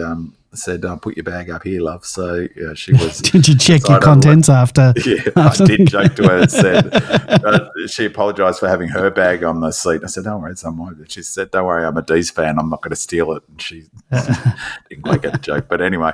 So where I was, it was surrounded by Collingwood fans and I was a bit undercover. So I couldn't really tell whether there certainly wasn't a big Melbourne contingent around me, but the MCC looked like there were a fair few Melbourne fans. And yeah, I thought it was a pretty good crowd given all the things you just said. Likewise, 35,000 against the Hawks wasn't too bad either, I thought. And the Dogs was something similar as well, wasn't it? Yeah. Look, so, the bottom line with having only winning 7 games and not having the membership, not having the people come up, and we're not one of the big because we're not playing well. We're going to get terrible time slots for games next year. It all just makes it harder. We're not going to get the TV and all that. So, sponsorships and all that. It has a very big impact. So we need to win and get back up there for all that to go up to then be getting blockbuster games. Otherwise, we're going to get shunted to the 4:40 on a Sunday and for the club, the which big I don't thing actually is mind the 1 o'clock games on a Saturday. Of course, attendance is important, for the gate, for the energy, for all of those things, but membership is the key thing. Yeah. And that's where they, of course, that would have been a factor in making a decision about Goody's future, which segues nicely into the next question, Andy. Oh, it is. I'll go get into that because 1.5 hours already. Whispering Jack writes, it's been reported that the outcome of the club's search for a new coach will be announced close to grand final week. If that's the case, it puzzles me on 2 levels. Why did the board not leave the final decision to sack our premiership coach until when it could have been handled so much better and allowed Goody an exit with better optics and far more dignity than a dumping 3 weeks before the end of the season? The extra fortnight or so would surely have made no difference in the final analysis. Number 2, our list management policy seems to have been placed in disarray at the most important time of the year. How do you deal with the question of which players to move on, who to retain, and who to chase for the future if you don't know who the coach is and what attitude he has to these important issues? So I've got a couple of things to say here, and I think Whispering Jack does make a really good point. It's been clear over the past few weeks that I was all for change. I've been saying it on the podcast. However, I thought that we probably could or even should have waited until the end of the year. And that said, my gut feeling is that the club might have been, and I said this the other week, might have been spooked. Maybe they thought that Carlton were on the verge of moving on Voss and wanted to get on the front foot just in case. So, and of course, as we know, the Blues ended up backing Voss in for 2026, and maybe that's because they knew that their preferred candidate wouldn't have been available until next year. Who knows? But that's how it looked to me. So now, Whispering Jack, he also raises a point about list management, and it's a good point. It's very valid because it's messy trying to make calls on who to keep, who to move on, who to chase when you don't know what the incoming coach wants. Tim Lamb, he's the list manager. Jason Taylor's the recruiting manager. They've got their own plans, but will those plans line up with the new coach? And I guess that's the big unknown. If the club had waited until round 24 to sack Goody, we'd now be 3 weeks further behind in the coaching search. And we all know you need a coach in place before the trade period to guide those decisions. So if we'd left the decision to sack Goody until the season, and I know there's all the go out with dignity and, have a, farewell game or whatever, and that's all valid too. But if we'd left it until after the season, when do you sack Good? When do you sack him? Before the game, after the game? Would he then coach the game? Who knows? Either way, there's no proper farewell to a premiership coach. And then on top of that, you've lost 3 weeks of preparation that we need to get out of. We need to have this coaching search out of the way by preliminary final, grand final, so we hit the ground running come trade week. So there's no perfect way to do the whole coach sacking. It's not a perfect thing. So on top of all this, I don't know if you've seen it, Big Man, but today the club re-signed both Jake Melksham and Tom McDonald for 2026. And I think both did deserve another year, and a lot of fans would agree. But will the new coach be happy with those calls? Will they fit into his game plan? And I guess that's the reality of making decisions without a new person in the, new coach in the chair. So Whispering Jack's right. It's far from ideal, but maybe the club felt that once they'd made the decision that Goody was not going to be coaching beyond this year, that they had to rip the Band-Aid off and get the whole process moving. So, B-Man, what's your take? I know you would have kept Goody and waited until the end of the year, perhaps even till the end of his contract, but the situation is what it is. We are where we are now without a head coach. And so who's running the show in terms of re-signings to listings, talking to potential trade targets and managers and all that? That's all going on now for sure. We seem to be in limbo here. So what's your take on all of it? Well, for one thing, we wouldn't have been in any less limbo. In fact, we'd be in more limbo if we'd waited to the end of the season. So, as I've noted personally... Well, that's what I'm saying. Yeah, so personally, if it was me, I would have stuck fat with Goody and honoured his last year of the contract. And, partly or mainly because I think we're not that far away from being a contender again. I totally agree with Paul Roos' assessment that we could win the flag next season. I agree with it, and I think Goody, I would have stuck with him, and I think that Goody was the right guy. That's my own view. Okay, well, he's not there. So yeah, he's not there, and I really also see, as I've been clear as well, I also see the logic of going in another direction. Not least of which, like I mentioned before, that opportunity for a reset and a new voice, and that's sort of our last quarter stuff, leaving aside the fitness things. Hopefully they can get that right. It does provide an opportunity for it's like a rebooting your computer, turning it off and turning it on again. Everything, all of those sort of heartbreaking losses, there's a line drawn through them with a new coach, and everyone in the team gets an opportunity to reset a little bit and not be so afraid of losing. So to me, that's a big factor. I think, like I think I said, or in fact, I'm sure I said on the podcast, I don't have an issue with them deciding 3 weeks out and telling him. To be fair to the club, he could have coached out the season if he wanted to. So I understand totally why he wouldn't. But he did have that opportunity to do it. If we were now doing it, sacking him, not only we're over that drama that we would have had, and it's been assumed by the footy that's been happening. If we'd sacked him this week, there's no footy on this week. It just would have been wall-to-wall more negativity about Melbourne. There's always going to be. It doesn't matter. Yeah, so I think that it makes sense to the timing of it. Like my main issue, as I said in the show after his sacking, it was the way they handled it and the leaks in the press. And I was really pleased to hear, is it Guerra, pronounced Guerra? Yeah, Guerra, I think they're working hard on no leaks. Yeah, good clubs do not leak. Unless it's strategic and they're deliberately doing it. It seems like there was, leaks to Gleeson, leaks to Carolyn Wilson, leaks to, anyone with a press pass, basically. And, once you start getting that happening, it doesn't really matter where the leaks are coming from because it creates more leaks because there's counter leaks and, whoever's got an agenda, the player managers and, they all want to leak. So, of course, it's not ideal making decisions. But, I suspect that, in terms of player stuff, it's really hard to imagine, say that's Buckley, it's really hard to imagine that Buckley's going to come in with a radically different game plan to the one that is sort of the template in footy as it stands at the moment. I think there was a question last week, there's Howard Grimes, I think it really is interesting about where the game's going to evolve. But at the moment, unless Buckley takes the pendulum back to heavy defence, which I just can't see happening because there's a lot of,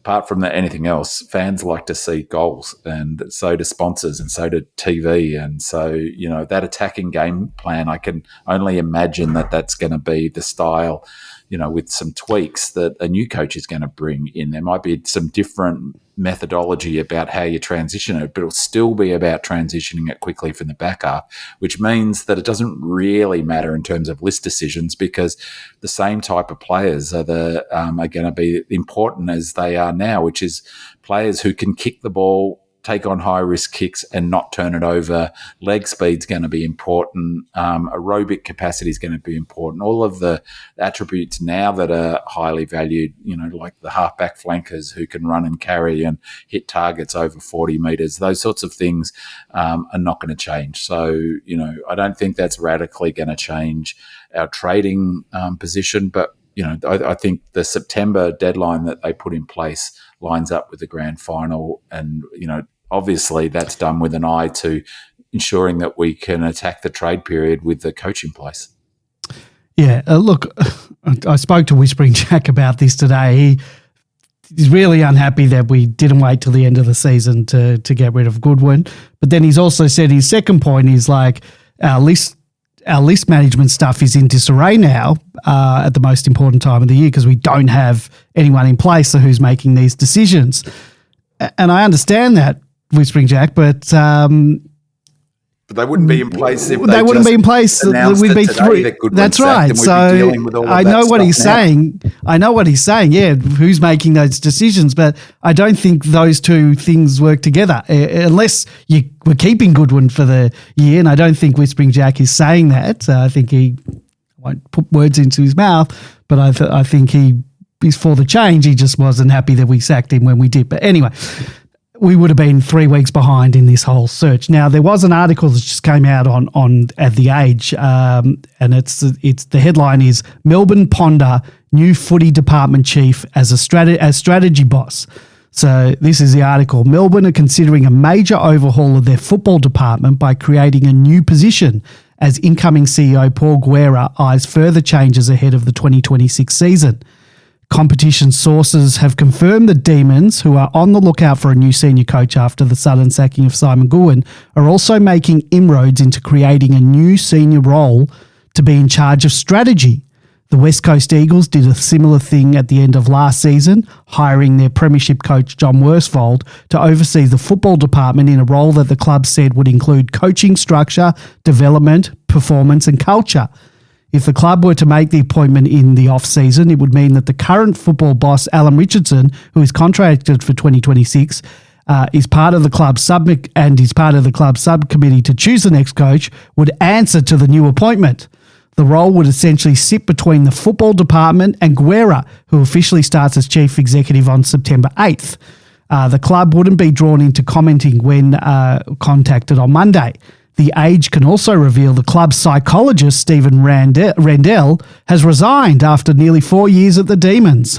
So there you go, the club said Rendell, a performance psychologist, would continue to work for the club in the background up until the national draft until a proper handover was organised. You can go, mate. Rendell, who formerly worked as North Melbourne psychologist, has worked for the club during a turbulent period for the playing group, including a difficult trade period last year when star midfielders Clayton Oliver and Christian Petrarca both tried to leave but were denied trades by the Demons. Rendell is the third major departure from the club in recent weeks, which has parted ways with Goodwin and one of his right-hand men, Port Adelaide's premiership coach Mark Jocko Williams. Guerra, who did the radio rounds on Friday night before the Demons' tie loss to Collingwood, said he and the club have shown they are not afraid to make tough decisions. He said the club will announce a new coach by preliminary final weekend. And this is a quote from him. I think a new coach coming in means there'll be more change in there. We want to set this coach up, whoever it is, to be successful over the next decade. There's no doubt they'll have a view on the game plan that they want us to play, and we want to be able to support that. They'll probably have a view on who they want as some of their assistants as well. We've got a number of assistants that will carry through. We'll obviously look to see what the new coach wants to do as well, and we'll support that coach to make sure that they're going to be successable. Who was those comments from? That was from Guerra. No, that's Guerra. Those last comments were Guerra. That was before that. Was talking about the psychologist, but the last comments were Guerra wanting to set the coach up with his own assistants, but there will be some assistants that remain, probably due to contracted reasons. But they'll probably, I would say they would say to the coach, all right, well, we have to keep some assistants because we can't get rid of them all for financial reasons. But within the next few years, you can start filtering them out as needed. Well, if it's Buckley, he's going to bring in his own midfield coaches for sure. He's going to bring in, the talk about Bruce, isn't there, coming back to the club, or is that? Well, it all depends on what we can afford. I'd say. Well, and also like Buckley will have veto power and a lot of hiring for it. As he said, we'll have a number of assistants that will carry through. We'll obviously look to see what the new coach wants to do as well, and we'll support the coach to make sure they're going to be successful. So I don't know. I don't know what the whole deal with contracts and firings of assistants, and I don't know. But well, a couple of things from that article is interesting. One, so much for no leaks. So that sounds like a strategic leak because it's not really a leak. It's a backgrounding journo. Who's the journo? Who's the article? I'll have 1 sec. I'll just go into it. It's Sam McClure, is it? You can take everything I just said with a grain of salt. Well, yeah, except for the way it's written is that you don't put out there a strategy coach. It's not a rumor. That's like a background briefing. And Guerra, I thought, was supposed to stop the leaks. Now, maybe all those quotes, I think, came from the radio interviews, not an interview to him. But you strategically leak that sort of information about the strategic coach to prepare everyone for it, to prepare the ground for when it happens. For a start, Richardson then if that's right, if what McClure's writing is right, is that in effect Richardson goes down a level of seniority. So you do that sort of to create, so it's a sort of sense that it's not a surprise when it happens, but nonetheless it's leaking, isn't it? With that sort of detail, specificity, that word, specificity. With that level of detail about the proposed structural change, that's not like a rumor file that's picked up down the pub, is it? That's like, I'm going to email you my talking points. And so, one hopes at the very least that's coming from Guerra and he's ticked that off, because otherwise it's just a continuation of the problems. Yeah. All right, let's talk some AFLW. Melbourne has stormed to the top of the AFLW ladder after dismantling St Kilda by 74 points at Casey Fields, delivering a performance that underscored their premiership credentials. The result not only handed the Saints their heaviest defeat in AFLW history, but also lifted the D's percentage to a staggering 520.7% after 2 rounds. The tone was set early by Taylor Harris, who produced one of her most commanding quarters in the red and blue. Harris kicked 3 of her 4 goals in the opening term, single-handedly outscoring the Saints and giving Melbourne a buffer that they never looked like relinquishing. Her aerial dominance and contested presence continually stretched St Kilda's backline, and while a 5th major eluded her late, her impact was decisive. The tall forward trio of Harris, 4 goals, Eden Zanker, 2, and Georgia Gall, 2, proved unstoppable, providing Melbourne with multiple avenues to goal and breaking open the Saints' defence. Melbourne's midfield brigade again set the tone, with Tyler Hanks continuing her blistering start to the season. Hanks amassed 28 disposals, 12 tackles and 490 metres gained, her work rate and pressure overwhelming her opponents.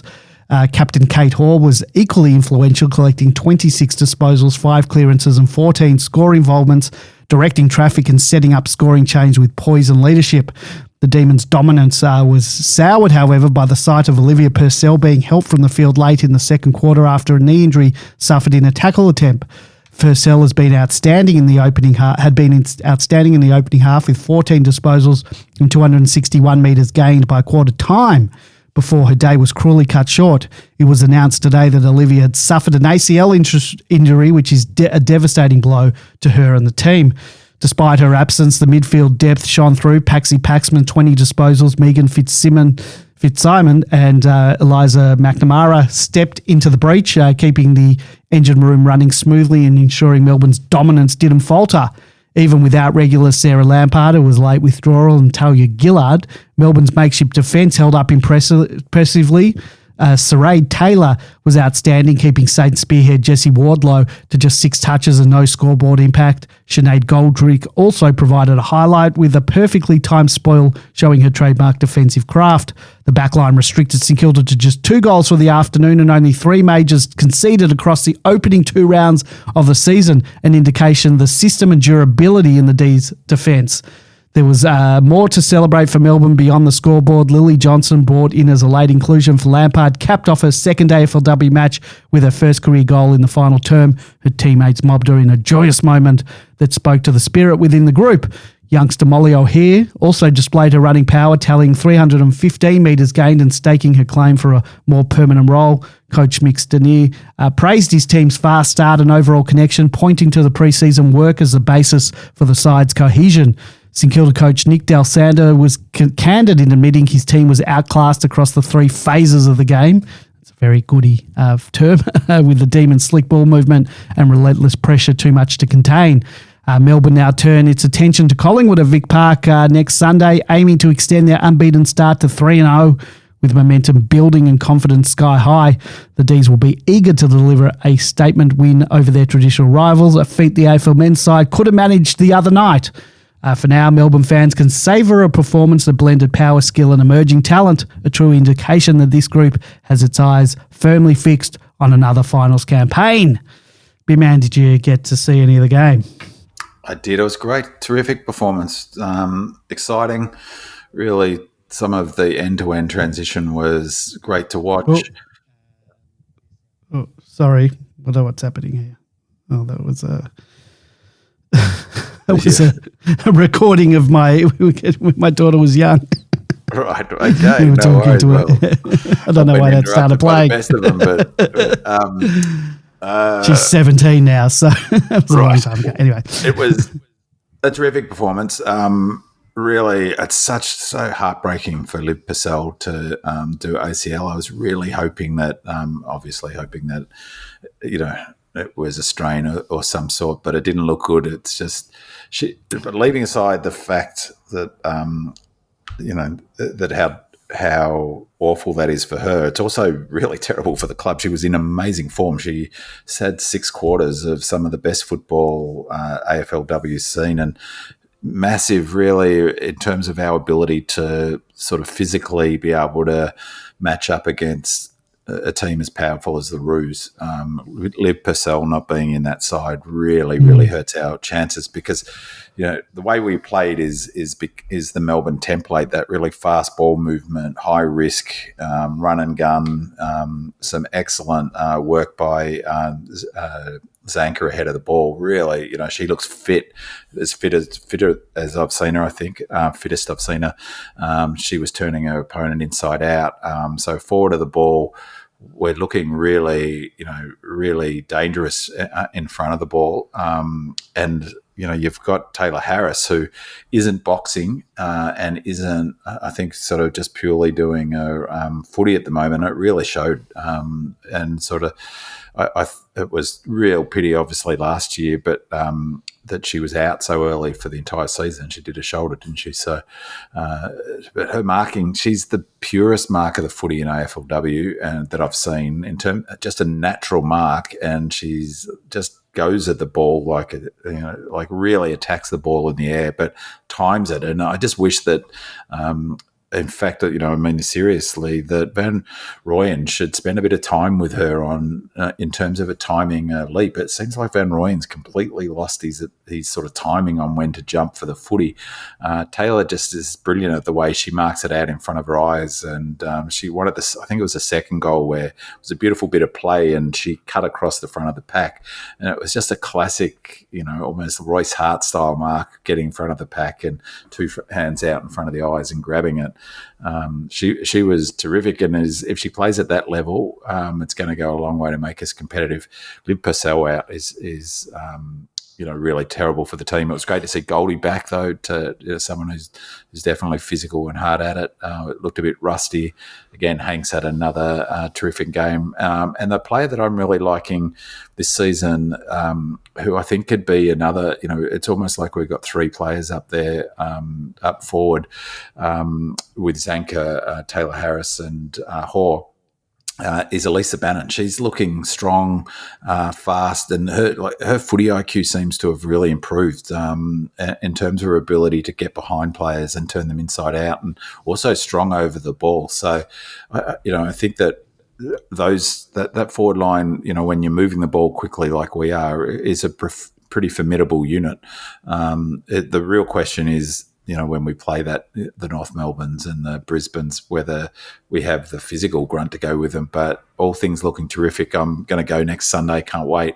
Hopefully we'll give the Pies a touch up on their home deck. Excellent.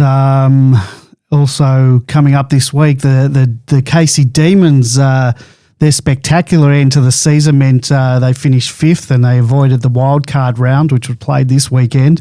They now play in a playoff in an elimination final against Williamstown on Saturday at Casey Fields at 2:10 p.m. That was after Williamstown won their wildcard match against the Magpies on the weekend. And a win in the elimination final will see the Demons play the loser of the qualifying final between the Western Bulldogs and the Frankston Dolphins. A loss will obviously see them out of the final series, joining their senior counterparts. So anything you want to say about that game? No, other than I'm really looking forward to it. And I think that I made this point a couple of weeks ago, is that it's got outsized importance, I think.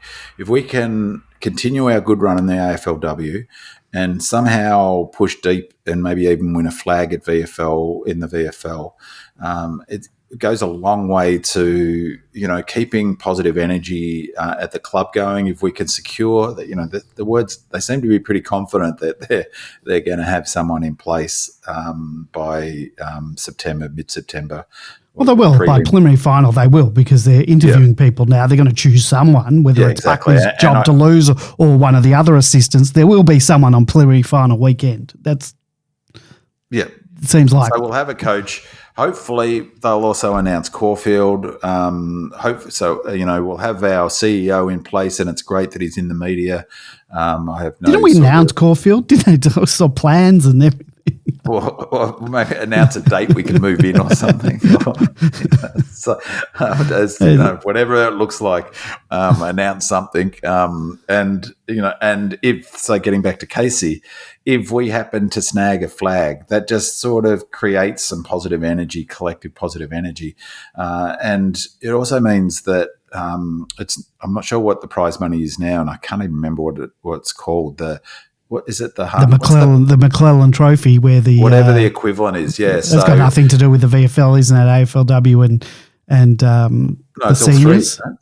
Isn't it all? I just thought it was the AFLW and the. No, I think it's the second competition, whatever the equivalent. I know that it's definitely AFLW and the men's, but I don't know if the VFL.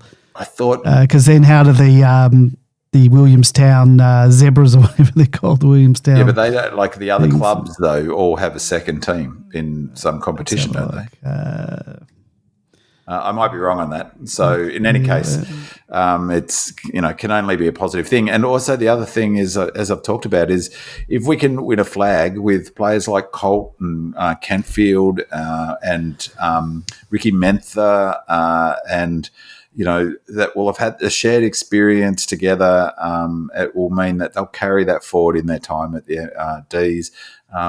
But for a player like Kentfield, for instance, and even a player like Fullerton, who might rescue his career on the back of going deep in finals as a defender, and if we can somehow go deep or win a flag, it's all positive. So I think it's got, as I say, outside importance and significance, that game. And playing in high-pressure games has got to be good for our young players like Ricky Mentha and the Colt and Kentfield and even a Henderson and Johnson to make sure that they finish the season on a high and, in the frame for a selection next year.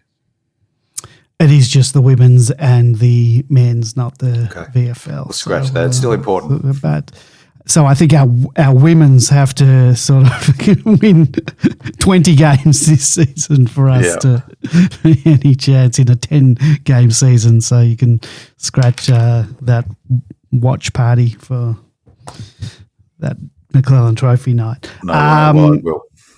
consider it scratched. All right. Well, I think that's where we're going to leave it for tonight. And we'll, as I said, we'll be back sometime in the next few weeks, probably about a month's time, around probably the coaching after a coach is put in place. And then maybe we'll do something, trade period wrap up, and